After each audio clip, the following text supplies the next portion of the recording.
वरळीत हा असा सामना आहे आणि दुसरीकडे नाशिकमध्ये सुद्धा एक वेगळा पेच निर्माण झाला आहे। समीर भुजबळ यांनी अखेर भुजबळांची साथ सोडली आणि अपक्ष म्हणून नांदगावच्या रिंगणात एंट्री घेतली आहे। त्याबद्दल समीर भुजबळ यांचे काका छगन भुजबळ यांना विचारलं असता भुजबळांनी महाराष्ट्रातल्या काका पुतण्यांवर एक मिश्किल टिप्पणी केली आहे। भुजबळ म्हणाले, सगळ्या पुतण्यांचा राजकीय डीएनए हा सारखाच आहे। पाहुयात महाराष्ट्रात काका पुतण्यांचा राजकीय डीएनए नेमका कसा आहे।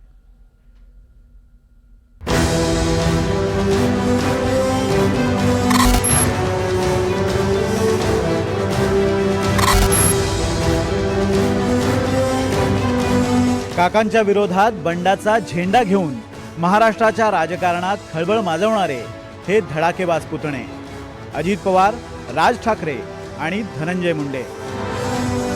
काकांच्या मुशीत घडलेल्या आणि वाढलेल्या या पुतण्यांनी पुढे काकांविरोधातच बंड केलं। या सगळ्या इतिहासाची नव्यानं उजळणी करण्याचं कारण म्हणजे समीर भुजबळांनी नुकतंच काका छगन भुजबळांविरोधात केलेलं बंड। नांदगावमधून समीर भुजबळांनी बंड केलं आणि महायुतीचे उमेदवार सुहास कांदे यांच्या विरोधात अपक्ष म्हणून ते मैदानात उतरलेत। समीर भुजबळ हे छगन भुजबळांचे पुतणे, त्यामुळे या पुतण्याच्या बंडखोरीबद्दल भुजबळांना विचारलं असता भुजबळांनी पुतण्यांचा राजकीय डीएनए समोर आणलाय। आता काय करणार, राजकारणात असलेल्या सगळ्या पुतण्यांचा डीएनए सारखाच आहे असं मला वाटायला लागलेलं आहे। काय शरद पवारांचा पुतण्या, अजितदादांचा पुतण्या, पूर्वी मुंडे साहेबांचा पुतण्या, बाळासाहेब ठाकरेंचे पुतणे, अशा अनेक पुतणे कंपनी ज्या आहेत काय हे सगळे काकांचं काय ऐकतातच असं वाटत नाही। म्हणून म्हटलं सगळ्या राजकारणातील सगळे पुतणे जे आहे त्यांचा एक वेगळाच डीएनए आहे असं वाटायला लागलं आहे मला। महाराष्ट्राला पार राघोबा दादा आणि नारायणरावांपासून काका पुतण्याच्या संघर्षाचा इतिहास आहे। महाराष्ट्राचं राजकारण प्रतिष्ठित आणि पॉवरफुल घराण्यातल्या पुतण्यांनी गाजवलंय। महाराष्ट्राला धक्का देणारं बंड ठरलं ठाकरेंचं। काकांसारखंच टोकदार व्यक्तिमत्व, बोलण्याची ढबही काकांसारखीच आणि आक्रमकपणा तोही बाळासाहेबांसारखाच। त्यामुळे राज हेच बाळासाहेब ठाकरेंचे राजकीय वारसदार मानले जात होते। महाबळेश्वरच्या अधिवेशनात बाळासाहेबांनी उद्धव ठाकरेंना शिवसेनेचं कार्याध्यक्ष केलं आणि तिथूनच ठिणगी पडली। माझ्या विठ्ठलाला बडव्यांनी घेरलंय असं म्हणत राज ठाकरे 2005 मध्ये शिवसेनेतून बाहेर पडले आणि 2006 मध्ये मनसेची स्थापना केली। त्याआधी शिवसेनेनं छगन भुजबळ, नारायण राणे अशी मोठी बंड पाहिली होती, पण राज यांच्या रूपानं एक ठाकरेच शिवसेनेतून बाहेर पडले।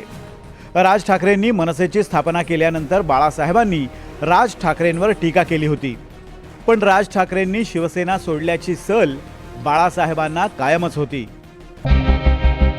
महाराष्ट्रातलं दुसरं मोठं बंड पवारांच्या घरातलं, शरद पवारांचा पुतण्या अजित पवार यांनी केलेलं। 2019ला अजित पवारांचा फडणवीसांबरोबर पहाटेचा शपथविधी झाला।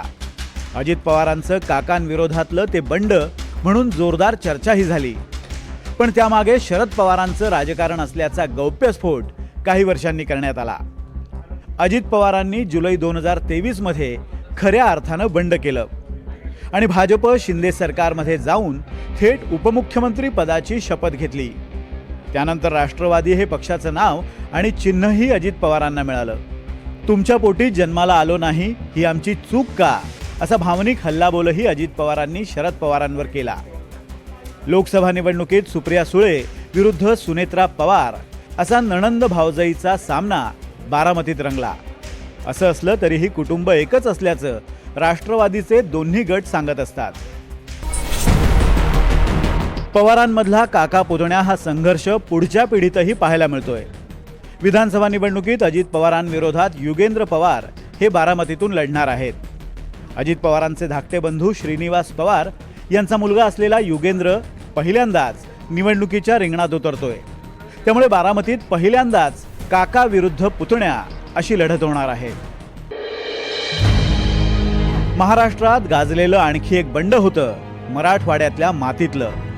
काका गोपीनाथ मुंडेंना धक्का देत धनंजय मुंडे हे पवारांच्या राष्ट्रवादीत गेले। 2009 मध्ये गोपीनाथ मुंडे बीड मतदारसंघातून खासदार झाले। त्यावेळच्या विधानसभा निवडणुकीत मुंडेंच्या मतदारसंघातून पंकजा मुंडेंना उमेदवारी देण्यात आली. धनंजय मुंडेंची नाराजी दूर करण्यासाठी त्यांना विधान परिषदेवर संधी देण्यात आली, पण तीच संघर्षाची ठिणगी होती. जानेवारी 2012 मध्ये धनंजय मुंडेंनी बंड केलं आणि परळीचं नगराध्यक्षपद परळी कृषी उत्पन्न बाजार समिती ताब्यात घेतली. 2013 मध्ये धनंजय मुंडेंनी राष्ट्रवादीत प्रवेश केला. गोपीनाथ मुंडेंच्या निधनानंतर धनंजय विरुद्ध पंकजा असा संघर्ष कायमच राहिला.